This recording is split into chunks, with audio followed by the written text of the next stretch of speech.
Hey there. So I started a video earlier on today, and guess I'm finishing it now. But it's kind of good because there's news, like movie news. Sorry guys, I'm a little bit today. I had some not so good news about schooling. Looks like I'm not going. So that's out of the way. Anyway, I'm live, and we are here today to finish off a video that I started earlier. Please watch the video that I started earlier as well. I talked a lot about like wrestling. Did most of my wrestling collection. I'll show you the rest of that in this video. I'm going to rank the Halloween films as well because of the Halloween news today. So I'm not going to say I told you so. That's a lie. Hey there, Cinema Dave. I am totally 110% going to say, hey Corey, I told you so. I got asked a while back about this Halloween rumor that they were filming Halloween movies to put out two movies within the same month of October. I said at the time, and you can go back and check this, that they probably were filming two movies back to back so that they could put them out in different years, but there was no way in hell that they'd be doing two movies in 1 month. And people said, we're not sure. It's a pretty good source. I was right. In a day when not a lot's going right for me today, I'll take the wins where I can get them. Anyway, yep, horrible titles. Halloween Kills, right? And Halloween Ends. So hopefully they're placeholders. And the reason we don't know the real titles is because it might give away plot details. Yeah, it's probably not the case. I'm grasping at straws because those are really bad names. Like, if Halloween Ends is called Halloween Ends, I'm guessing this is a trilogy. And yep, John Carpenter's involved. Oh, horror legend. Oh, you remember that really stupid rumor a while back about like this said that two Halloween movies are going to be put out in 1 month? So yeah, that's been debunked. But there's a Halloween movie they filmed back to back. So there's a Halloween movie coming out this year. Next year, and a Halloween movie coming out the year after. So they filmed two. The first one, the sequel, is called Halloween Kills, and then the third film is called Halloween Ends. That's the titles right now. Needless to say, they they're probably workshopping those titles, and I don't think that's what they're going to be called in like once it comes out. They'll think of something else. But it's interesting to know anyway, to know that there's more Halloween coming out, that we are guaranteed two more Halloween films over the next couple years. So lots more Michael Myers, and we do know that Laurie Strode is supposedly in both of them.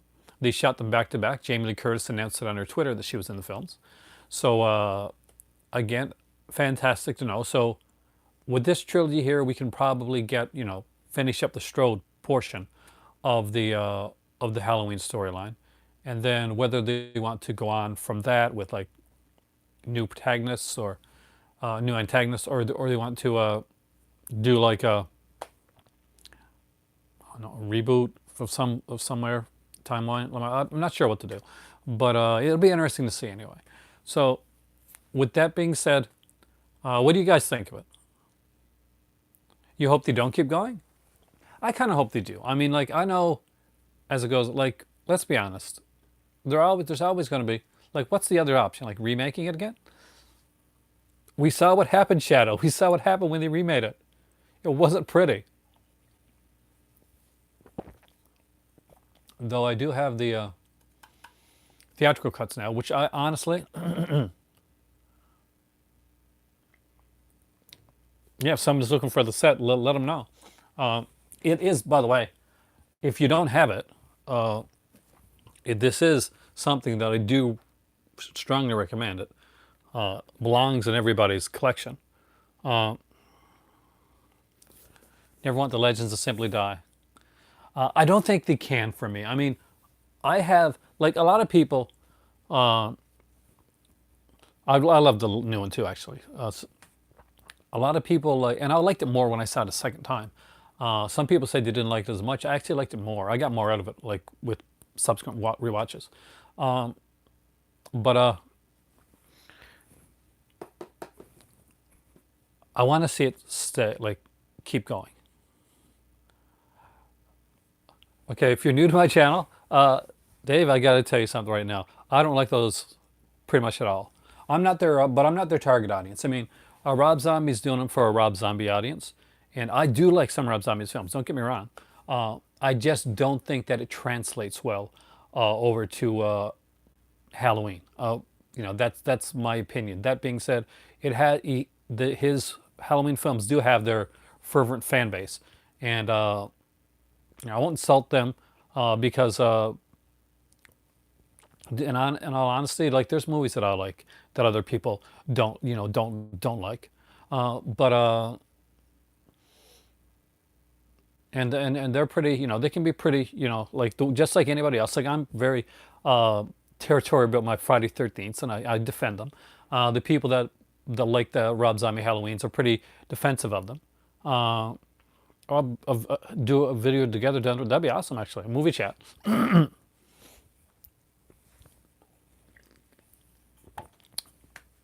We got to figure out how to do it now that there's no Google, right? I did my last one with Jace on Google, but that'll be fun.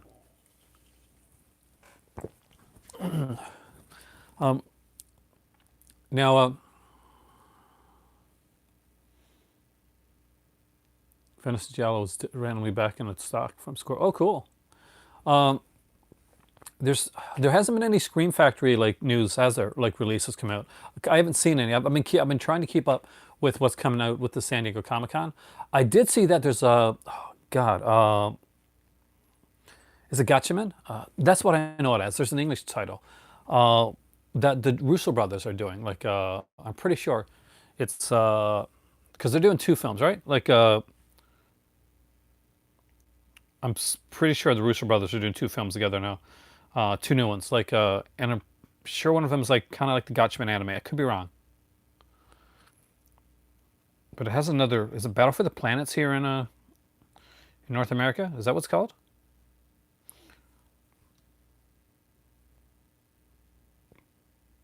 Grimjack and live action Battle of the Planets. So it is Battle of the Planets.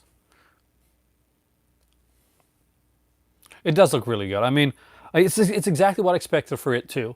So there was nothing like kind of like really kind of blew my mind with it. I just thought, like, you got all these good actors, you got the right people behind the camera. They have said that they want to do a remake of The Howling. That's one of their dream projects. And I will say, in this case, with the guys from It behind a remake of The Howling, I could definitely see it happening, and I would definitely go see it. I have no problems at all with that because I read the Howling books. They were okay. I'm not going to lie; they weren't exactly the most fantastic novels I ever read. I read them when I was younger, but the Howling, classic film, but I think it's something that can be remade. Like The Beast Within. Oh, hey, Philip Murray, right? That's the guy. He's the guy that directed Howling 2 and 3. Which is really odd because The Beast Within is a really good film. Howling 2 is not a really good film. And Howling 3 is kind of a cult, campy type of film. Not a good film, but a fun. They're both fun to watch, right? But The Beast Within actually is good. It actually has some kind of creepy sequences in it. So it's really odd that he made The Beast Within, and he made it before the Howling films. Then he made the Howling films, and the quality just wasn't there. And there's no like studio interference excuse that can be used because The Howling 3 was his baby completely. But I think he wanted to go in a more humorous way with it because The Howling 3 definitely deals a lot more with humor. And if there's any franchises that can be remade, it's some of the franchises that you may have started strong, but went mediocre. The Howling is one of those. Uh, Another one that they could probably do, Children of the Corn, because I'll be honest. Hey, Mug, welcome. The Children of the Corn. I'm gonna get like a lot of hate for this. The Children of the Corn films, not that good. Uh, like if you go back and you like watch them, they're not that great. Uh, I enjoy them through nostalgia glasses, right? But I I can see why. Oh, Halloween uh, kills and Halloween ends. The new Halloween films. One comes next year and one comes the year after. My kids hate them. I mean, I got this 88 Films Children of the Corn. It's really a nice set, by the way.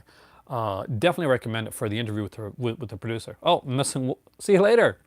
Uh, okay, so we put on the Children of the Corn. I said, okay, we'll watch Children of the Corn. Hey, Mark, how's it going? Man, long time. Um, we put on Children of the Corn, and within 10 minutes, right? But to be fair, I'd been working that day, and I had a full work day. I conked out. I was asleep. I was totally asleep. And this is my last one for the day because I started one earlier, and ended up having to go out, and that part of the reason was because of the I had to go pick up some stuff, and I got some not good news. So there, I had to let that process before I came back and finished my stream. Um, oh no, it's okay. I mean, like when I say not so good, it's not like bad like news. It's just like I was going in for schooling, and didn't work out. But in the long run, I think it's probably the best option. Because there were certain things that I wasn't sure about, and I think it was kind of this. I'm going to take it as a sign. I'd never like to take things in it like, oh, this is a negative light. I'm going to get down and depressed and stuff like that. That's that's not the kind of that's not my persona. Exactly, dude. Like one door closes and another door opens, or the way that I like to think of it, that door that's closing is just pushing you in the direction, man, that you're supposed to be going in the first place. And that's the way that I see something like that. You lose a job, one opportunity isn't there, bam, you turn around because you never know what's around that next corner. And I have some good ideas, so that excite me actually, excite me more than what I was going to do. So plus, anyway, so yeah, I fell asleep, and when I woke up later on, the kids were like kind of looming over me, right, saying, "You made us watch Children of the Corn. We'll get you back, Dad. We'll get you back. That's 90 minutes we're never going to get back of our lives." They really didn't like it. I mean, I don't mean like they kind of disliked it a little bit. They hated the film. Uh, but I like kudos to them for watching it. Like, and that being said, like my kids watched all six Wrong Turn movies with me, so they watch Things, the 1989 Things. My kids have like got their merit badges in bad films. Uh, but if I'm your dad, you're gonna get that. Um, but anyway, so yeah, you said Night the Comet might be remade. I can see that Night the Comet's very 80s, so it'd be interesting to see how they do it. Would they do it like as in like modern times, or are they going to go on this kind of like Stranger Things nostalgia thing that we got going on right now? And are they going to set it in the 80s and do it like that? Because right now, with Stranger Things and its popularity, and popular things like Summer of '84 and stuff like that, we've gotten like this big '80s like nostalgia kick coming in. Your daughter rocks. Tell her she's awesome, man.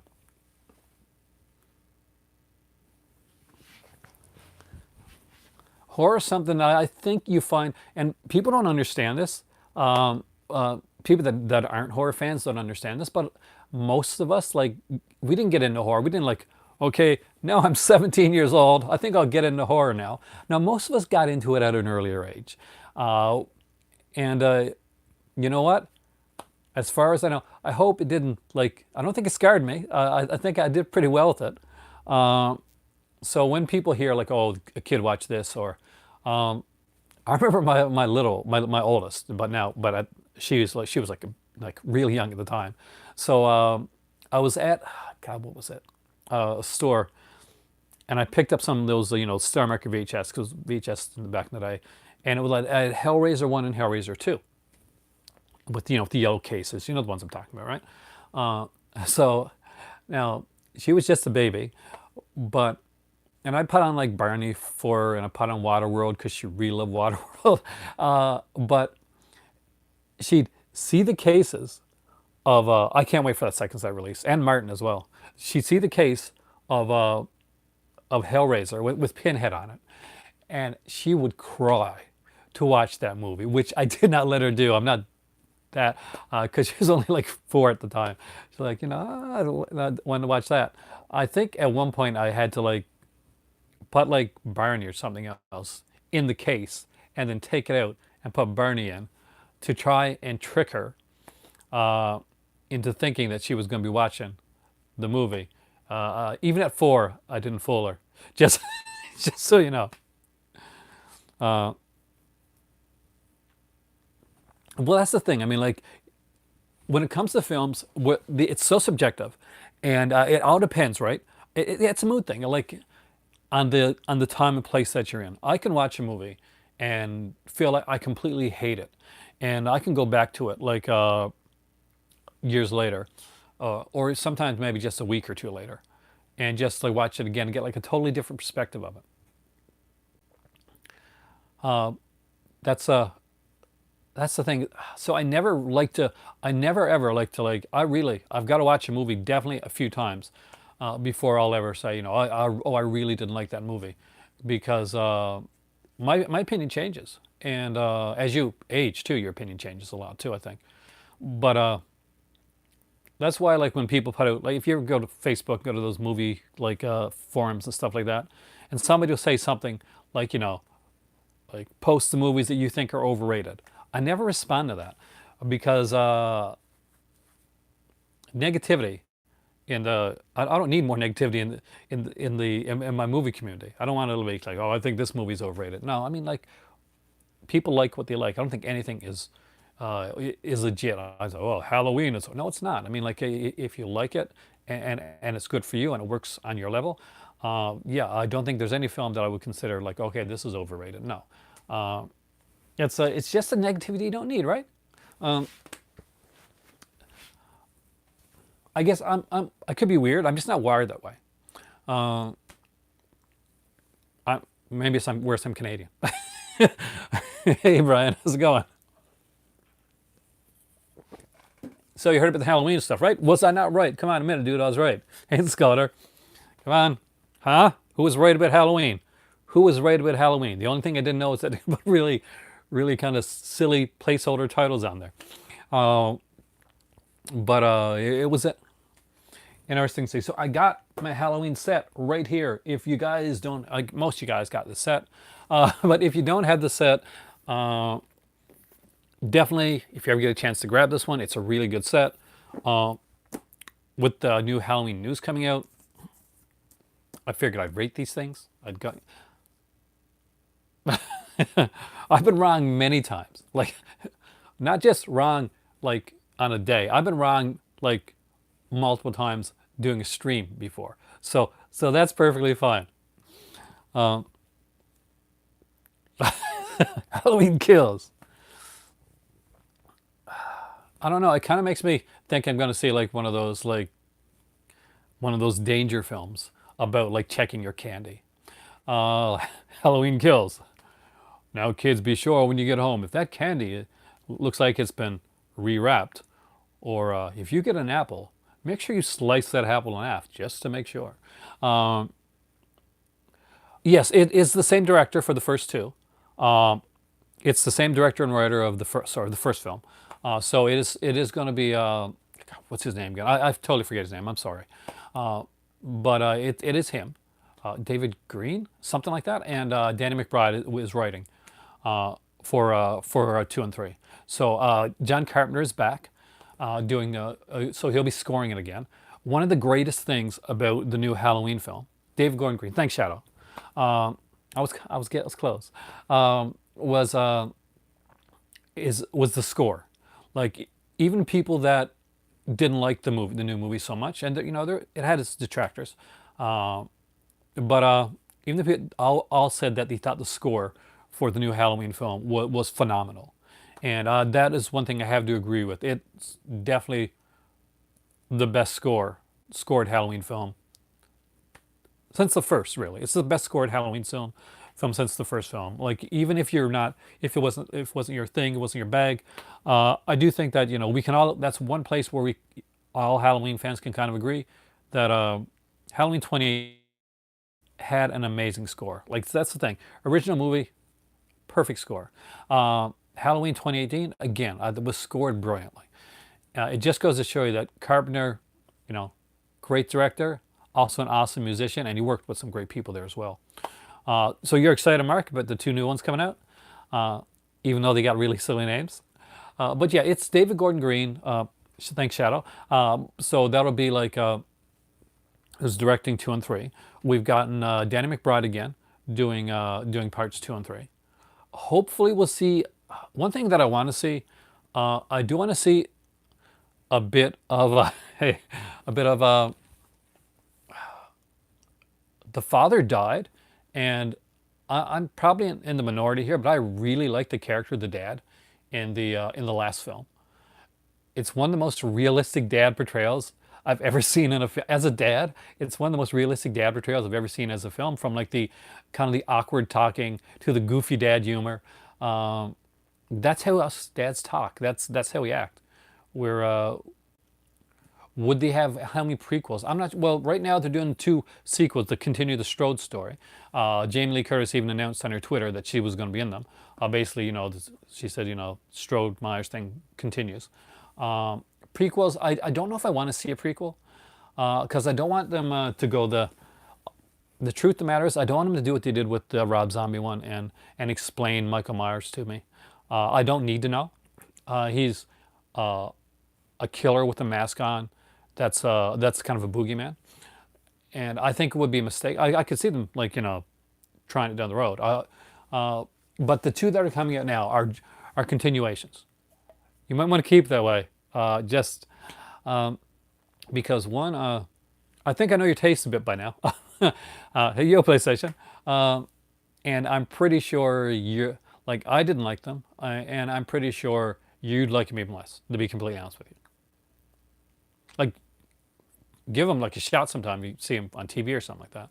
But I will say one thing: if you ever, oh, I like Rob Zombie's other films, and I do like his music. I just don't like the two Halloween films that he did. Oh, cool. You can link it down below in the comment section if you want to.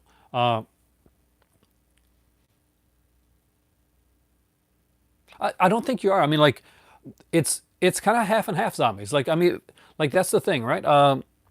It's it it's not me, right? But you get stuff out of it that I don't. I got weird tastes as well. And I think I really do need to go back and watch the theatrical cuts. I never, I'll be honest with you, the director's cuts, especially of the first film, I really didn't like. I liked the theatrical cut of the first one better than I did than the than I did the director's cut.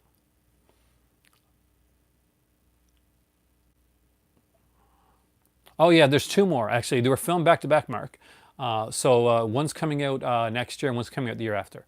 So you're going to have a Halloween film in the next for the next 2 years. Um, or was it this year or next year? I can't remember now. Oh, if you thought Devil's Rejects was over the top, you are you are going to like find hilarity in in Halloween. But I think the like if the rape sequence in Halloween, in Rob Zombie's Halloween, in the director's cut, seriously, really wasn't needed. I did like. I'm not sure actually. I like to know that though. I like to people give the recommendation, their predictions. I did like the other reasoning behind. I know I was. I'm excited about that. I'm a big Brandon Routh fan. The movie was okay, but he was fantastic in that film. Whether you like the movie or not, you can't knock his Superman. He did a great job. He just didn't have like the right film to do it in. And I still see him as Superman. It's true. I mean, like the Arrowverse, they're doing like this big crossover. Like they're doing Crisis on Infinite Earths is what they're doing, right? They set it up like last season. The Brandon Routh is going to be playing Superman, like from that other universe in Crisis on Infinite Earths. You're still going to get Tyler, who plays him from Supergirl, but you're going to have two of them.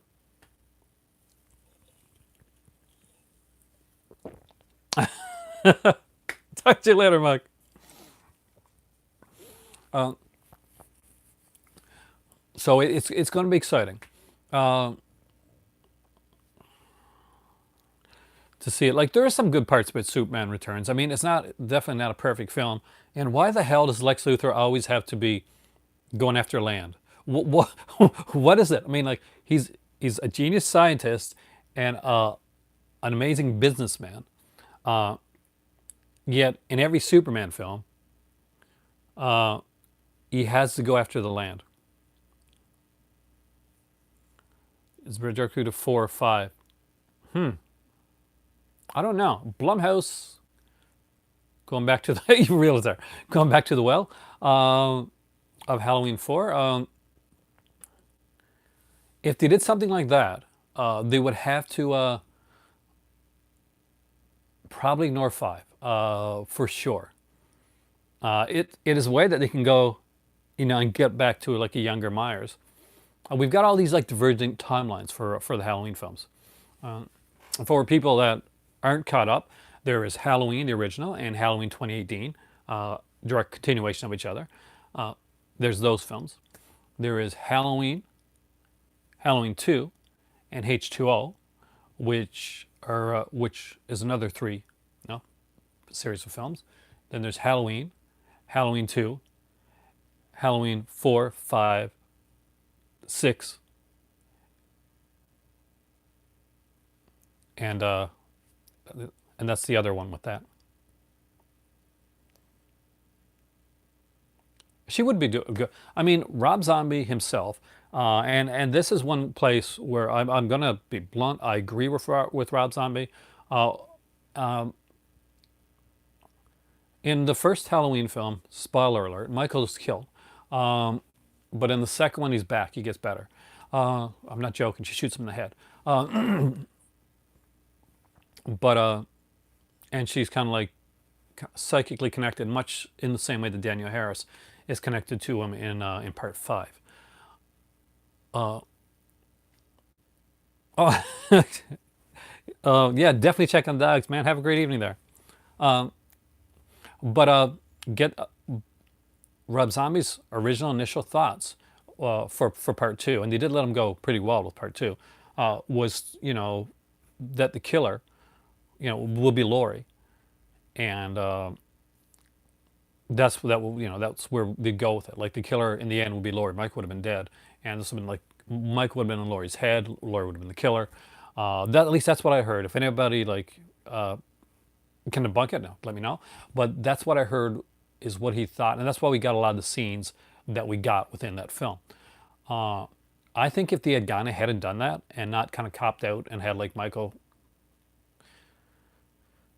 be hillbilly and say kill and all that type of stuff, I could really get down with the fact that this is all in Laurie's head at this point, and she's taken on killing from her brother, uh, which I think would have been a much better done Halloween too. Just in my opinion, right?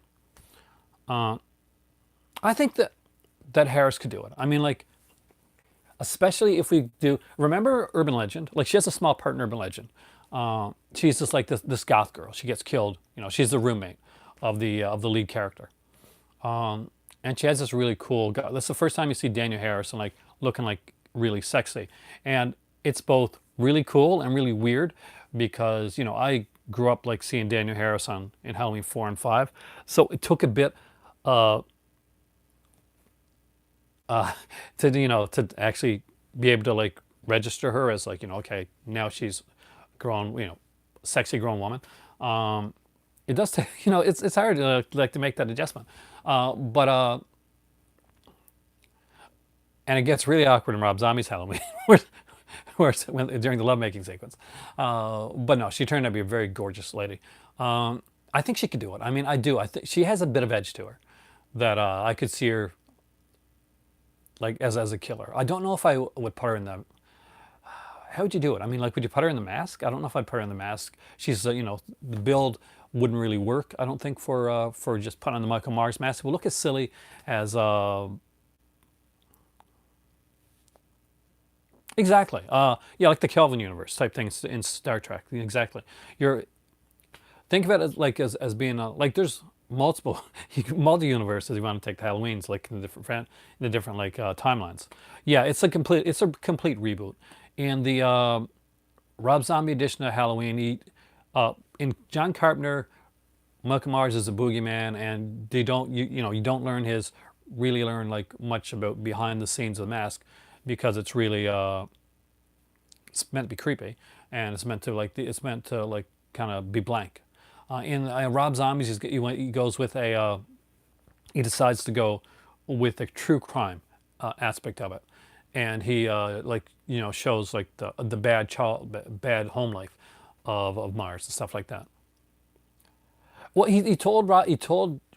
John Carpenter was pretty out of it. No, not out of it. I mean, like out of that franchise. So Rob Zombie did, to credit Rob Zombie here, and like just because I'm not a fan of the films, there's a lot of people that are.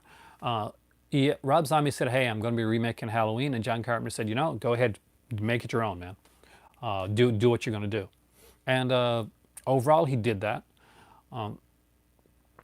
The people that like the first part, the biggest complaint they have about the first part is when it's more like the original, because like the second half of the film is pretty much like the original Halloween, and they find that that doesn't work as well as like when Rob Zombie actually does his own thing and uses his own aesthetics. I didn't think we were talking about Rob Zombie's Halloween so much, but yeah, I recommend if you watch it. In my opinion, theatrical version for part one, director's cut for part two. Because you know, Zombies is probably he's a fan, so he's probably a better person to ask than me. But for my like of it, I did not like the movie for one reason. Is it because was it the kid thing? Was it like the explaining Michael Myers? I'm not listening. Was it that? Because that's what killed me a bit. Everybody was just so mean. Yeah, they just were. Nobody liked each other. Maybe I'm getting wimpy. Who knows, right? But the way it works is like this. Here, I'll give you the best example. So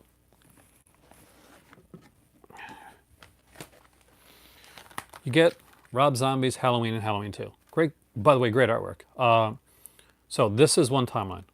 This is like the new timeline for the reboots.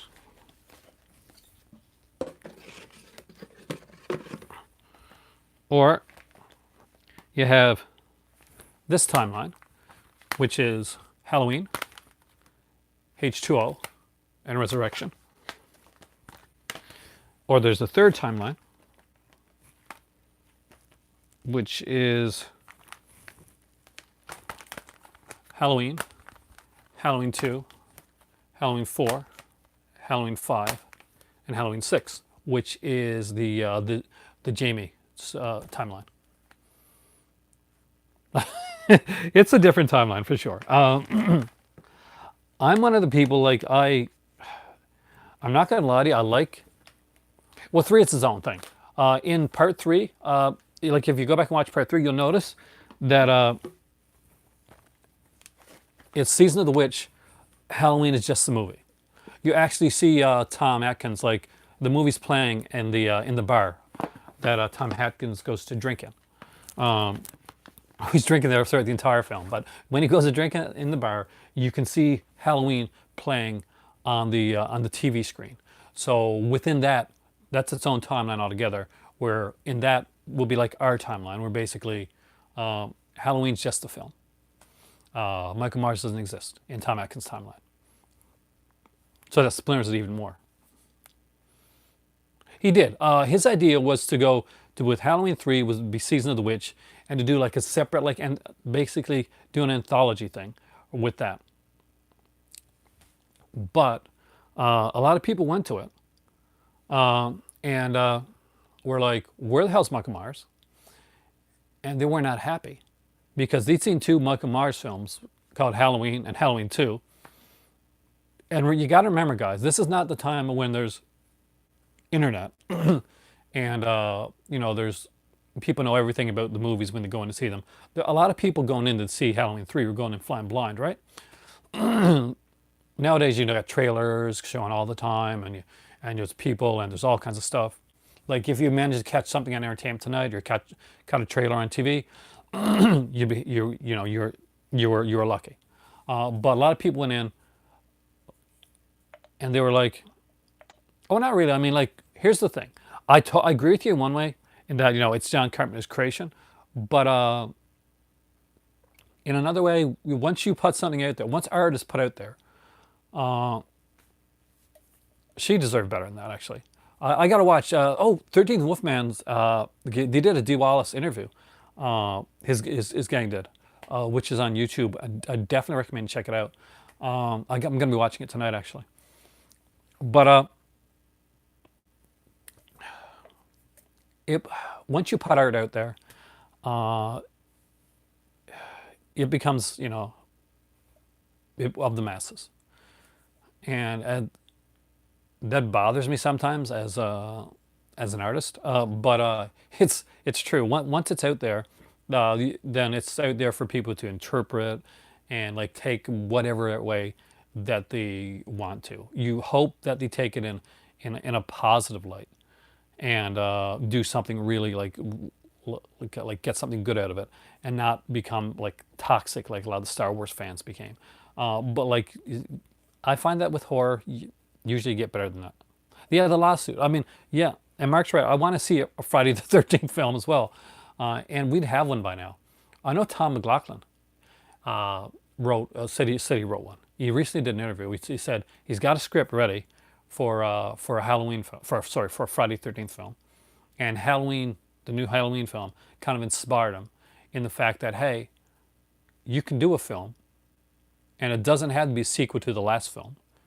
You can go back in the timeline and sequelize a previous film. So I'm guessing that I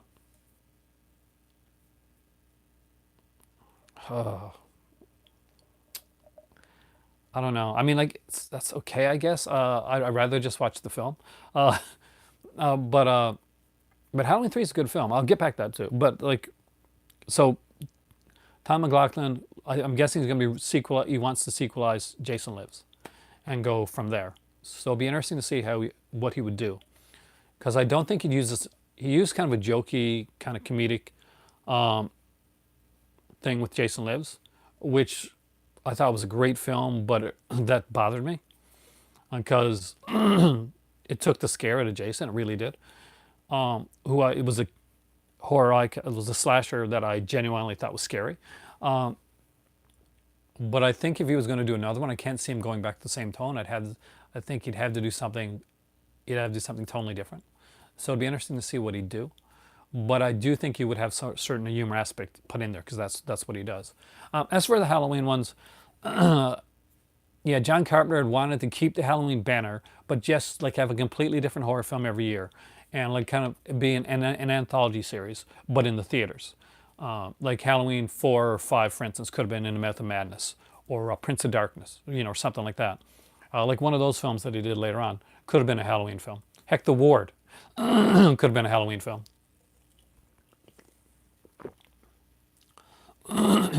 We hate movies. I don't know if I heard that podcast now. Is it good? I'll check it out if it is. I always like to look into the podcasts and give credit to like a lot of the really good podcasters out there because they put in so much time and so much effort. But yeah, no, it would have been interesting to see in like a parallel universe if Halloween 3 would have been successful. Have you listened to the ones I've been on, Brian? You should listen to those.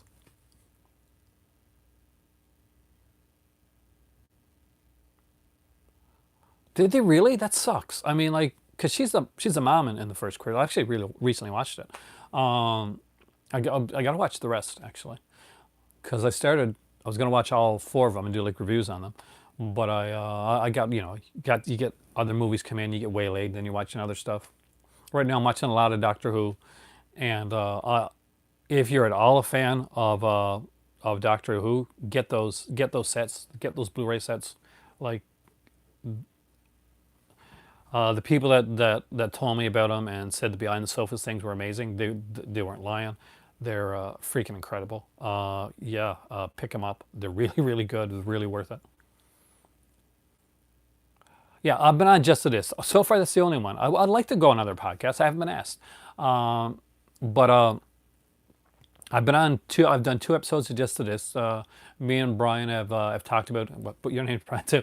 Me and Brian Sauer have talked about doing a third episode. You're right, actually. Never Hike Alone was pretty incredible. It was pretty well done, uh, and it's probably going to be the best thing we get in a while. Was it Dr. Whitfula that put out this cartoon? I really like Dr. Whitfula, by the way.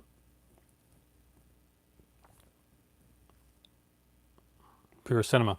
Uh, oh, Brian and Eric.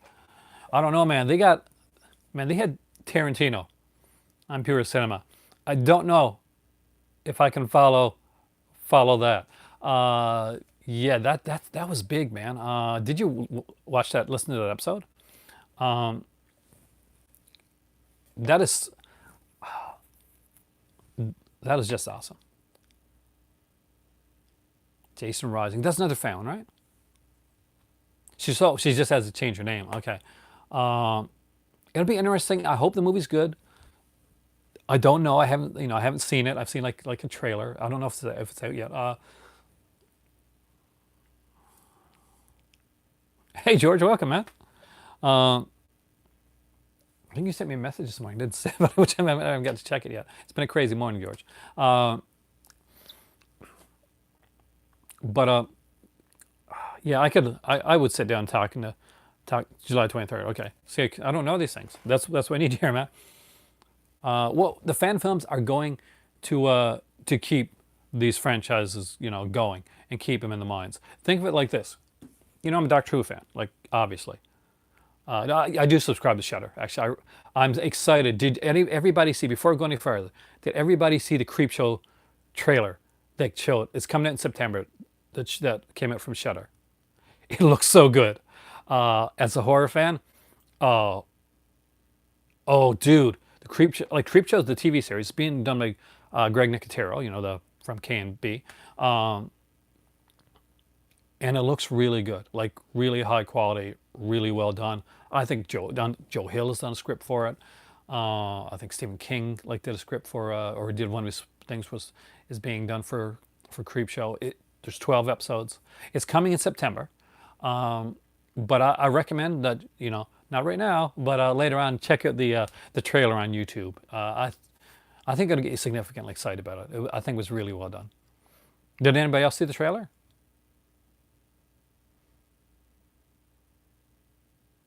It's now you have to understand you can't blame Shutter for Critters. That was already that was just a little web series that they picked up that was already done. They had nothing to do with the series. Like they had nothing to do with the Critters web series. They just bought it much in the same way that they bought some other shows. It's not like although it's probably proclaimed as a Shutter's original, it isn't really. It was a web series that was done, and they bought bought the rights to it because a new Creep Show was coming out. I'm sorry, a new because the new Critters was coming out. Yeah, that's not, it was crappy, in my opinion. Anyway, I thought it was crappy. I didn't like it, but again, it was done, you know, super low budget as a web series. Uh, but Creepshow is much higher. This is different. Creepshow is an actual series, and really really good. Um, if you get the chance to get it, man, it's like $4 a month, $5 really, and they got like a lot of. What's really good about Shudder, what I really like about them, is they put out and they get a lot of exclusive movies, especially from other countries and stuff, that just come on their channel. Uh, yeah, $50 a year. That's not a lot when you think about like stuff like that. Did you see the news that Netflix is like losing like a lot of subscribers and their stock has actually dropped? That's because uh, there's way too much streaming services coming out, and it's much like happened when satellite uh, Fire Stick. I love the Fire Stick. Much like with satellite, uh, they're not though. That's the thing. I mean, you think they would be but they've lost it. Like Stranger Things only got one more season to go, and they've canceled they've canceled a lot of their popular shows. They're actually losing. Netflix is bleeding right now. They're losing subscribers. Their stock is down. There's and a lot. Part of that is Disney Plus is coming. There's a bunch of other streaming services glutting the market, and I liken it to, remember when satellite first came out? I'm not sure if you're old enough, but if you remember when satellite first came out, there was all these channels, right? There was like a super glut of channels. Like there was a channel for science fiction, there's a drive-in channel, there's a horror channel, the sex TV, that was actually a channel. There's channels for everything. And it was a magnificent time. Like you could turn on, like you'd watch like, go and bam, like, oh wow. I can watch like all these different channels on satellite, and then slowly you saw the channels like these niche channels, they're dying off, they're being rebranded, and then you're just losing them. It'll be. I don't know if Dark Fate's going to be Dark T2. T2 is one of my, but T2 is a similar movie for me. And there's the thing with everybody, and Zombies got it right.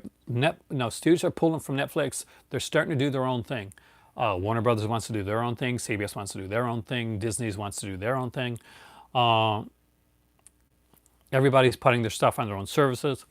But Netflix hasn't been smart either.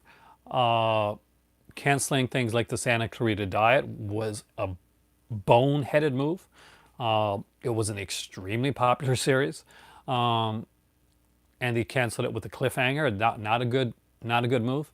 They had the chance, like over the time, to get other shows which they just haven't done.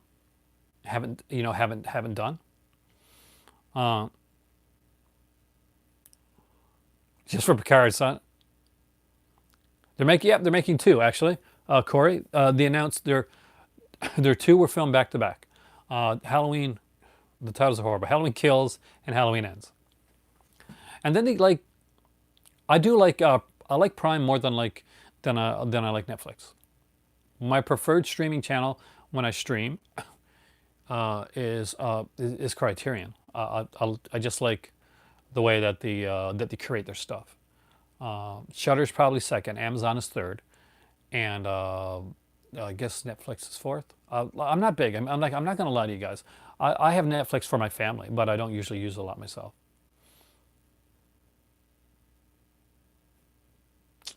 FilmSec wasn't doing the best anyway. I mean, they just didn't go over well, and they kept saying, "Okay, we're coming to other countries. We're coming to other countries," and they never did. I mean, like never got to Canada. I do. I do. If it's media related, Brian, on 9 chance out of 10, either I've come across it or somebody has mentioned it to me. So I don't use it, but I know it. You know Tubi? Tubi. I've got, I'm thinking an Arrow video channel. Wouldn't be an Aaron video channel. That'd be totally awesome, dude. But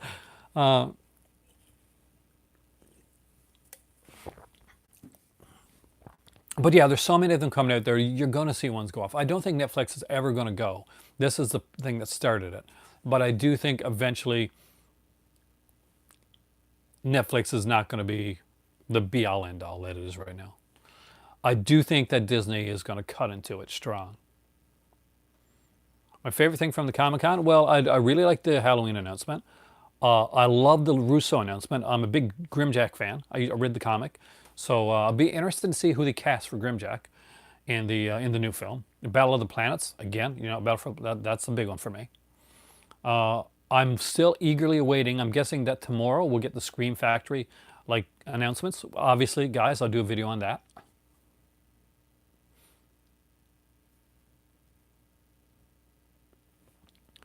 They're soon not gonna have too much stuff to choose from.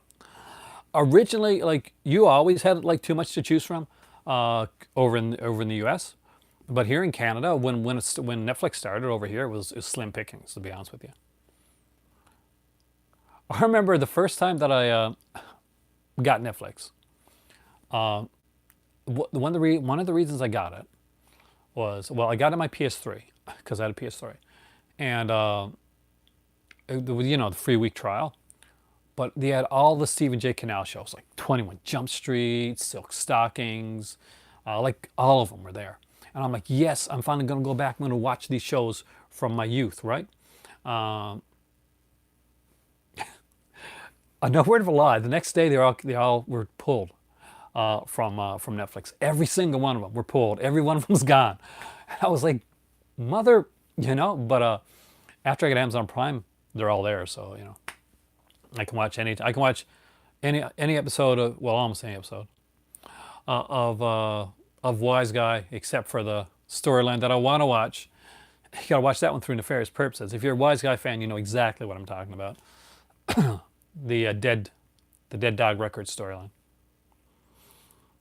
which was pretty cool. If you don't know about it, look it up. It's because there's an whole storyline in the series Wise Guy, which was a really good show, by the way, guys. That had Deborah Harry in it. Really well done. You guys are lucky you get the Arrow Channel and stuff like that. Like here, like honestly, like the closest you get to that is you go to iTunes and you buy an Arrow movie. That's and usually they go on sale a lot, right? So you can buy stuff like Reanimator and like Dark Water for like $3.99.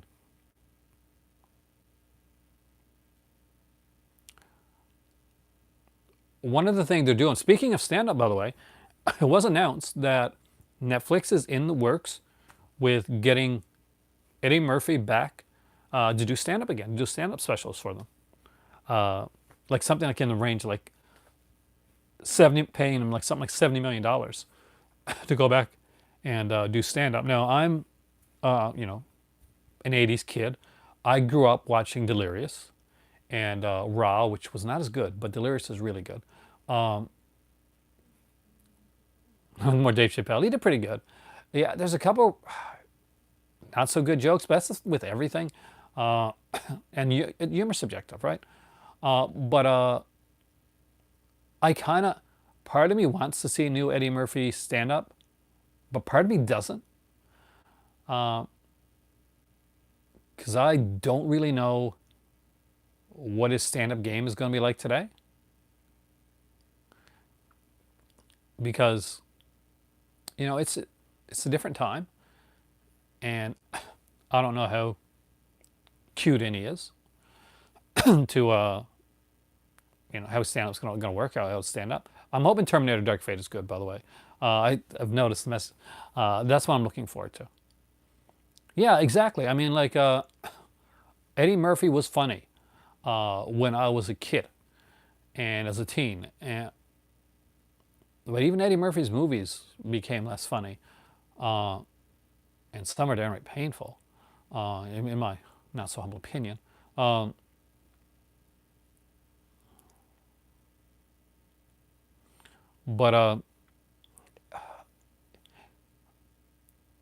I don't think it's even that. I mean, like, because the way that I see it is like, if you're a good comedian, and like look at guys like really good comedians, you're good enough that you adjust and your work, whatever you do, is funny anyway.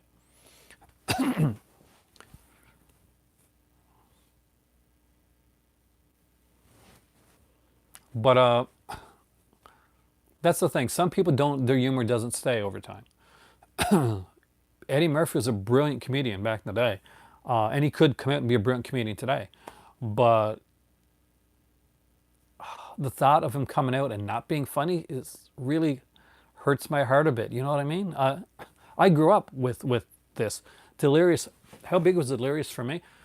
I remember renting it, the VHS from the store, and we had like a big stereo system, which was hooked up to our VCR. So we, big, have like the really cool theater type sound. So I took a tape, actually, and like an audio tape, and I taped off Delirious. uh, it was a good, well, Bill Cosby was a good comedian, storyteller, horrible person. I don't think there's any way, nobody's ever going to disagree with Bill Cosby being a horrible person. Oh my God. Uh, oh my God. And that had to hurt people like Eddie Murphy and like Dave Chappelle. That really had to hurt them because a lot of those people, a lot of like comedians, I guess anyone like you said, Jim Gara, I can't pronounce Gargafan. I'm totally mispronouncing it, but a lot of comedians grew up like idolizing stuff like idolizing the work of Bill Cosby and people like that. And if you were to tell me like, okay, there's going to be a comedian out there, and I want you to think about this, and he drugs a bunch of women and rapes them and stuff. But it's like, guess who it is? I guess everybody before Bill Cosby, but he did it. Like I don't even say allegedly. We know, he's, you know, hundreds of people. Like, yeah. Sometimes just the legend topbles, and it's nobody's fault but their own. And and I never liked the Cosby Show. I didn't. I'm sorry, uh, but I didn't like it. I liked Married with Children. I actually got on like a when Talk TV was on one of those satellite channels, for instance. They used to have you could call in, and I talked. They were talking about like TV sitcoms and TV dads and stuff like that. And I said that Married with Children was a much more realistic sitcom for family life than than Cosby was. And the guy that I argued with on about it, because he was a real Cosby Show fan, he must have been really bothered by it, was actually the son of the Prime Minister of Canada at one point. Ted Bundy. That'll be a very different Married with Children, man. Uh, but yeah, no, but long story short, I hope that he does a really good stand up and it's really great. The only thing, and the thing that bothers me, the thing that sticks in my mind is when he was on Saturday Night Live, it wasn't very good. That's true, actually. The kind of the working title was not, was not the Cosby Show. They wanted to do very different series than that. And let's be honest, if it wasn't for Married with Children, that Fox channel definitely wouldn't have lasted. They only had a few shows on in the beginning, and they keep showing them like over and over again. And Married with Children was one of the ones that was a hit. Uh, the spin-off of Married with Children just didn't make it. But because there was a Married with Children spin-off, and it actually had Matt LeBlanc in it. But it was it To the Top or Straight to something like that. Uh, Matt LeBlanc played a character that was on Married with Children, and they spun him off to his own series. Yeah, I was Matt LeBlanc and Joseph Bologna, I think. And they were like Matt LeBlanc was the son. And it didn't last very long. It was like maybe 13 episodes. I think David Faustino and Christine Applegate showed up in the pilot episode of it. Actually, I haven't. I haven't seen. I know what you're talking about, but I haven't seen the trailer yet. So unfortunately, I can't. I can't comment on Dark Materials. I saw it mentioned back there before, but I don't know. I haven't seen it. I'll check it out. By the time I do my video tomorrow, I'll have looked at it and I'll be able to give you some feedback on it then. But is it a Game of Thrones? Is this the Game of Thrones thing that they're doing? Dark Materials. If it is, I definitely want to check it out. I was a big fan of Game of Thrones, and yeah, I did mind the ending. But yeah, Married with Children was really well done. I had a huge crush on Peggy Bundy because Kate Segal is hot. She, she was on the Google Doc list, and that's kind of the joke behind Married with Children, is that I guess initially they were going to get someone like a Roseanne type person in in the role. It gets better. Like Game of Thrones first season is good, but it gets way better, especially in the second and third season. Money, baby. But they decided to go with Katie Seagal, and so rather than do like the frumpy housewife, she decided, to wear the hot pants, wear the tight outfits and stuff like that. Oh, Christine Applegate is gorgeous. Based on the books called Dark Materials. Okay, I'll check them out. She killed it on Sons of Anarchy. She was vicious, man. Hey, Trini, welcome, dude. It's gotten pretty free flow here. We talked about Halloween and Bill Cosby, of all things, and Eddie Murphy maybe getting more stand up and me being nervous about it, based on the fact that his Saturday, when they did the Saturday Night Live thing, it was cringeworthy. Well, Sons of Anarchy. Well, Katie Seagal is you've seen Sons of Anarchy, right? Was in obviously a big part of Sons of Anarchy. She's pretty much the lady kind of like, because it's Hamlet. So Sons of Anarchy is Hamlet. She's pretty much the mom.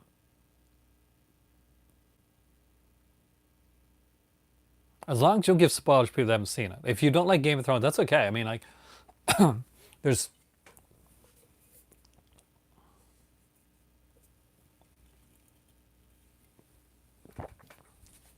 Don't be disparaging to other people, and it's good. But I.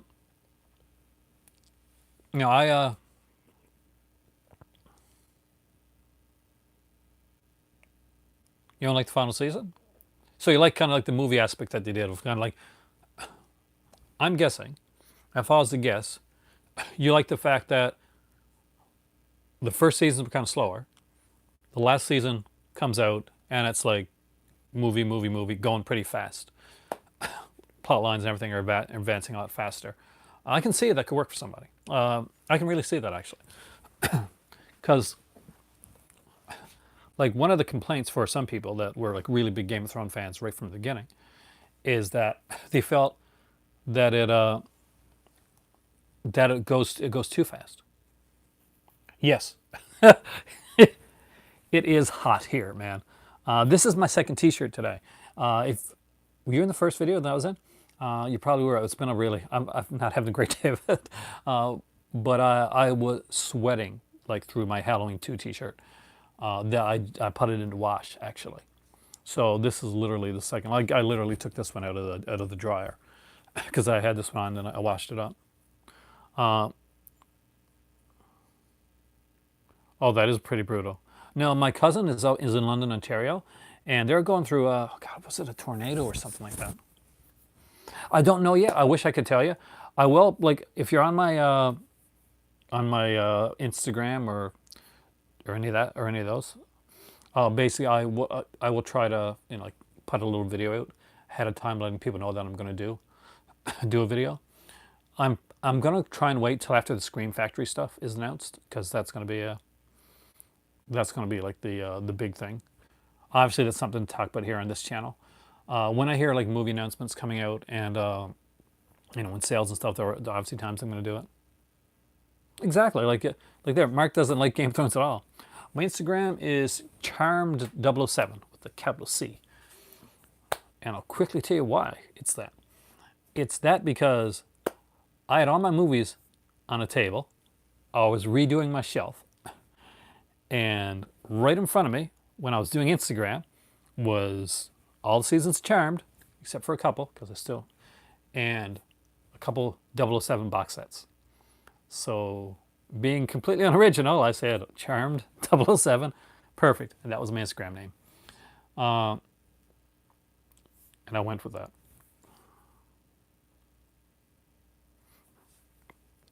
Oh, it's Lord of the Rings Red Dar. You mean like I gotta see if I can get my comment section here. So, because I missed what you said before. I do apologize.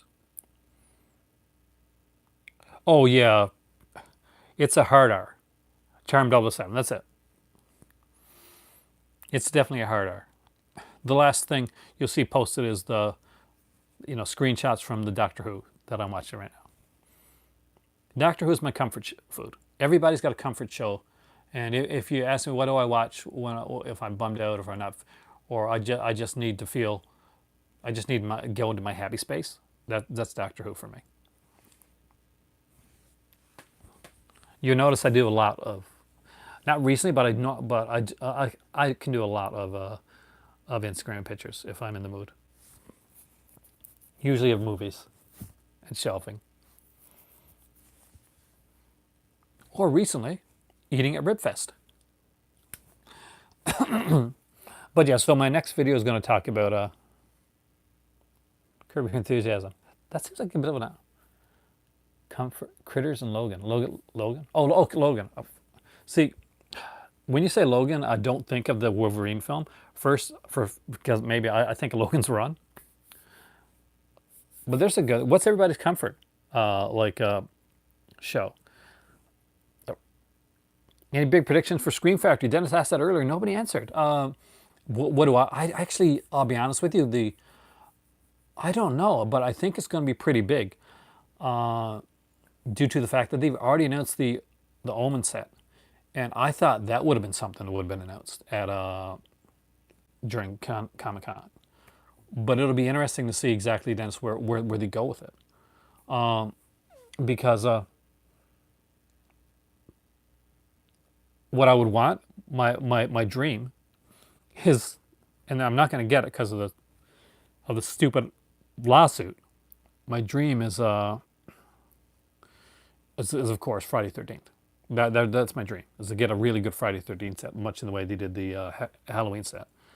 When you said Whispers of a Paramount deal, I actually thought of Whispers, which was a Dean Koontz movie that I liked.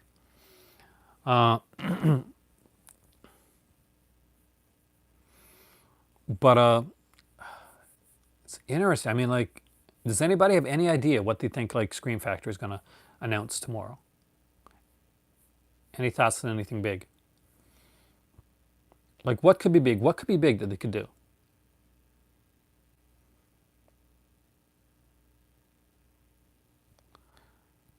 What ticks? More Hammer stuff. Yeah, I got pretty much. I think that's a pretty big bet. Is Hammer, but there's usually one big announcement. And I don't see Hammer being like, unless they're going to say we're putting out all the Dracula films all on one set. I can't see what they could, what the big announcement, what the big announcement is going to be. It's just that so much has been done by so many boutique labels. I would love to do a video on Comic Con. These kind of are these free for all videos are kind of like I'm talking about, like the stuff I find from Comic Con. Maybe.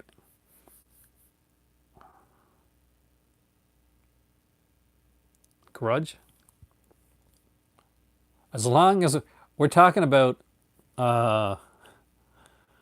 the Ju-On films, right? We're not talking about the North American Grudge films. I hope. Hey, Jer. Toho movies. Oh, then if Criterion announces that Godzilla set, you might be awesome. At least set there. My Bloody Valentine. Well, that would be a great release. As you guys know, if they're gonna do that, then I gotta start filming some footage here, because they should come to me for that. Yeah, they said it's gonna blow us away. Something's gonna blow us away. I would love a Ju-On set. That's not gonna blow me away though. Aside from Friday the 13th, guys, what could blow us away at this point? I mean, like, in all seriousness, at this point. I can't think of anything. Like, I mean, I'd be really excited if they put out, like, oh God, where's it at?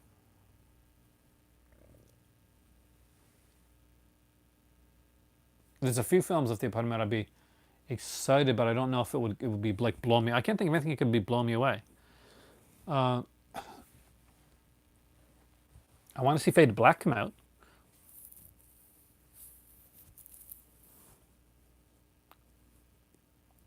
Oh, they're remaking The Grudge again. What do you think's the worst J horror remake? For me, Dark Water, which is really K horror, really, but Dark Water is probably no Pulse. I'm sorry, Pulse. Pulse is the worst remake of a J horror remake that I've ever seen. And I'm a huge Christian Bale fan. But man, what was she thinking when she did that?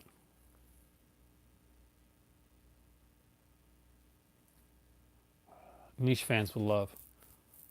I want a Paul Nashi woof, like we're upset, but that would be a very niche thing. Fade to Black, niche fans would love that as well.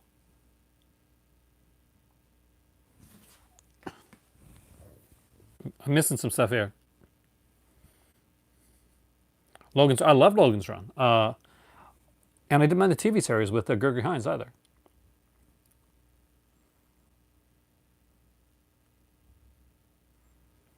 Yeah. Hopefully, I like the original Train to Busan, and I like the animated like uh, sequel that they did or prequel. But how can you hate Logan's Run? One, it's got Farrah Fawcett and her amazing hair. Two, you got like some incredible actors in it. And did you watch the TV series too?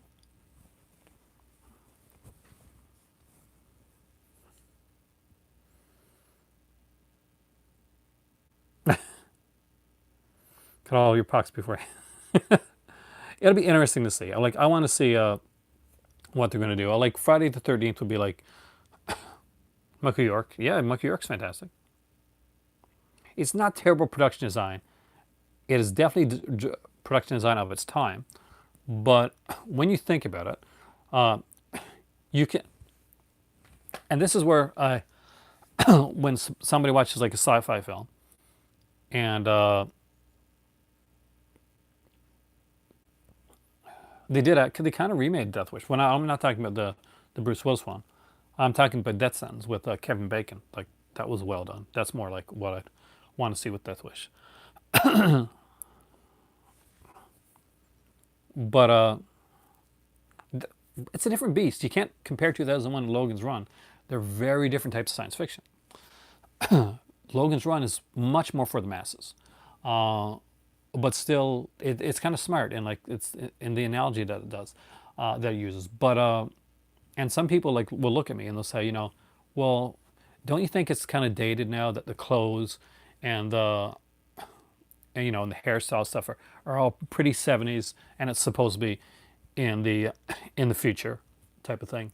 And to that, like my usual comment, and I've never had to say it on here, but I thank you for actually bringing it up because I've always wanted to get into this. We debate things; it helps me out. Um, is basically if you look at the way that fashion works in society, and it's very cyclical. Like 80s comes back in fashions, bell bottoms come back in, 70s fashion comes back in, 90s fashions come back in. So the thoughts of okay, in the far future they're dressing like they are in the 70s again, actually kind of makes sense because that's what we're seeing now is that things go in cycles, fashion goes in cycles. So it no longer has to say like, oh well, that's kind of dated. No, maybe not. If you if you're like really kind of like invest yourself in that world and think, okay, here, maybe that's what that's kind of what they did. I got to see what comments I'm missing here. I've seen Colossus of Forburn Project years ago. I'm going to tell you about it now. Before Bruce Willis did Death Wish, Daisy Ridley was doing it, then got fired. Then Stallone was doing it, but Daisy Ridley, they were going to do like a. Oh, that would have pissed off some people. I would have liked it because it would have gone. They would have forced them to go in a different direction. So if you had like a female like protagonist, yeah, that's the one. In yeah, because then that I'd like because Death Wish, like the character basically his wife is, I don't know if I haven't seen the new one really, but I've like seen parts of it. I haven't seen much of it.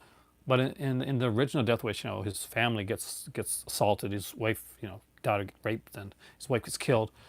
But so if it was like a female lead, would they go with like something kind of similar? Would they do? I don't think they would. They wouldn't do like she wouldn't be attacked. I don't think that's because if that's the case, then it's just like spit on your grave. Uh, so they would have to go in a different way with it, and that could be pretty brutal. That like seriously, think about it for a second. If they reverse the role and it's there is actually a Demon Seed. I got it here. Now it's only movie on demand, but originally Demon Seed was like a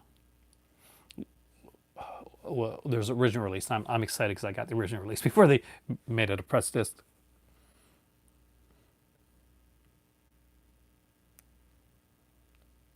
As much as some of the movies suck, I wish they would do sequels to stuff they've started to cover. Just get a complete collection on Blue. Candyman 3, Night the Demons 3, stuff like that. But but yeah, I got Demon Seed over there somewhere. I can't find it right now. I'm looking for it, see if I can show you. Uh, but it's one of those I was glad I actually got the original of. Oh, it's been a long time since I've seen it, man. Silent Night, Deadly Night. Oh, yeah, because right now, baby, this is the only. If you want to watch the Silent Deadly Night sequels, this is where you got to go.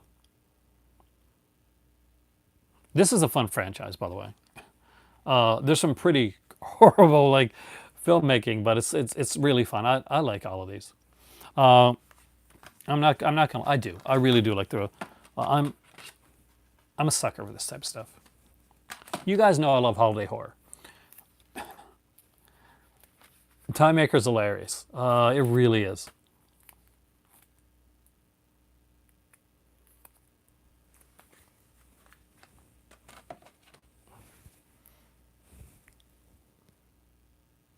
I got the Arrow DVD of Silent Night, Deadly Night, the first one, and I've got the. I've also got, of course, the Scream Factory Blu-rays for Silent Night, Deadly Night, and Silent Night, Deadly Night 2. If you don't have them, I do recommend picking them up because the documentaries are. Oh my God, Eric, that's definitely not a personal question. I get asked way more personal questions than that. Yes, I do. We got air conditioning last year when it got really hot here. We had a really hot summer. Um, so when we bought an air conditioning unit, obviously it's one you take it out in the winter, but I haven't installed it back in yet. Again, I'll if it gets really hot over the next few days, I'll do it. Christine, well, Christine was put out like we got a good edition of Christine, right? I mean, like all they can really do for that is maybe put in an extra feature and give us a slipcover type of thing. But the Blu-ray we got of Christine is actually pretty baller. So that's kind of a I use such shift data terms. I'm such a dad. Um, but it's really hard to say. Like they said, it's going to blow us out of the water. This is going to blow our minds, whatever it is. We know it will blow my mind. It probably won't blow anybody else's mind. An El Santo collection. I would kill for an El Santo collection.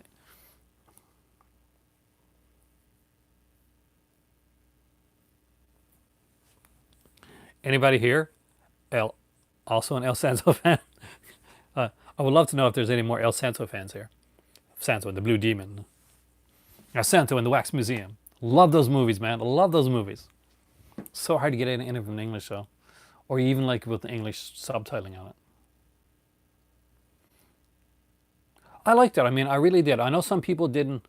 Uh, didn't. I don't think the comedy was was too much. I like the comedy in it. I find that I really liked. I'm in a minority here, but I really like the dad because I can relate. Look at me. I can definitely relate to the dad in that film. Uh, but I did like it. I think the best thing about the new Halloween film, the 2018 one, aside from the fact that Michael was amazingly brutal and cool in this one, uh, was the soundtrack. The soundtrack to Halloween 2018 is like superb. Well, at least, well, that's the thing. If you're collecting Arrow Video, man, you're still collecting like a wide range of stuff. Because there's like Arrow puts out so much different stuff. You got your film noirs, you got your horror, your cult, your Italian giallos, you got your spaghetti westerns. Hope you get that Sartana set when they put that out. That was really good. Uh, their Vincent Price set, which I showed on here the other day as well. Does Rob Zombie score his own films? I, I I think he does. I mean, like he does, doesn't he? Uh,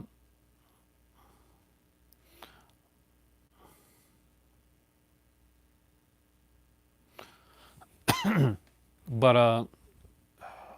badly in Halloween and Halloween 2, unfortunately.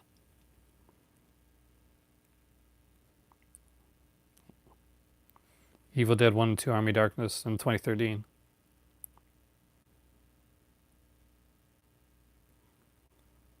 Dawn of the Dead wouldn't blow me away. I know it would for a lot of people, and because I'm really excited about the Second Sight stuff, but Scream Factory getting it too would not blow me away.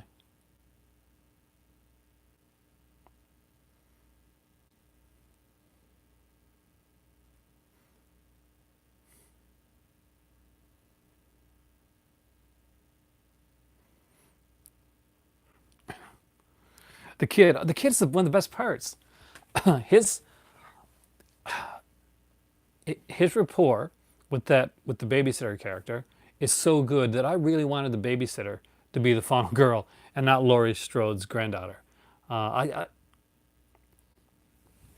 The I think she would have been.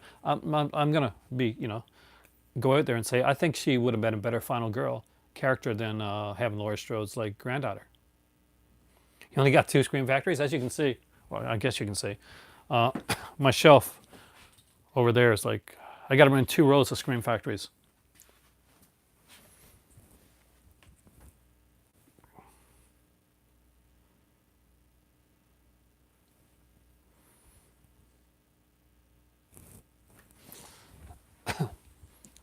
Yeah, like all the really the only really bad comedy in a Halloween film is obviously the. Does anybody remember the cops from Part 5 with their goofy music?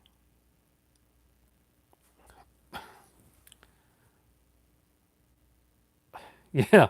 So yeah. So what I like in that too is I'm a big Power Rangers fan. I used to love Power Rangers. Watched it all the way through. Uh, remember Bulk and Skull, and they'd have this like goofy dun dun dun dun dun dun dun music come on in the background. Exactly. So the cops with their music kind of reminded me of Bulk and Skull from the Power Rangers, except I enjoyed Bulk and Skull more than I enjoyed those police officers.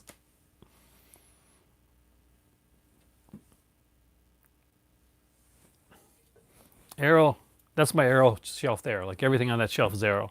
Don't have 400 of them though, dude. All right. Anyway, guys, Blair Witch 1 and 2. That's a thought. That'll be interesting to see.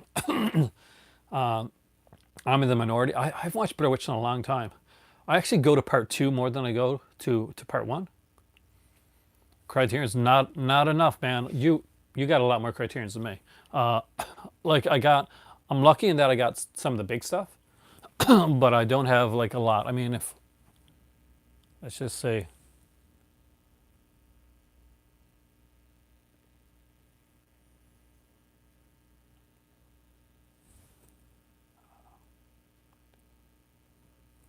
I don't know, like 60-ish or 70 maybe, something like that. Not a lot.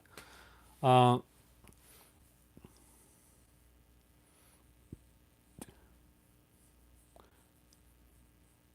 say not even close, man.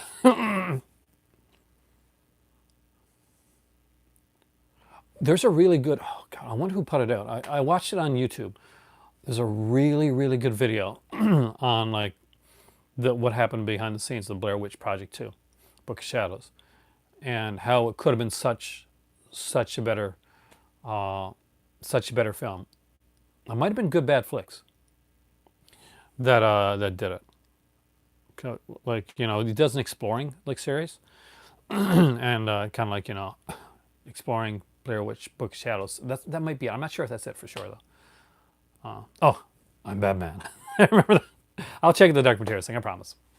But with that being said, I am.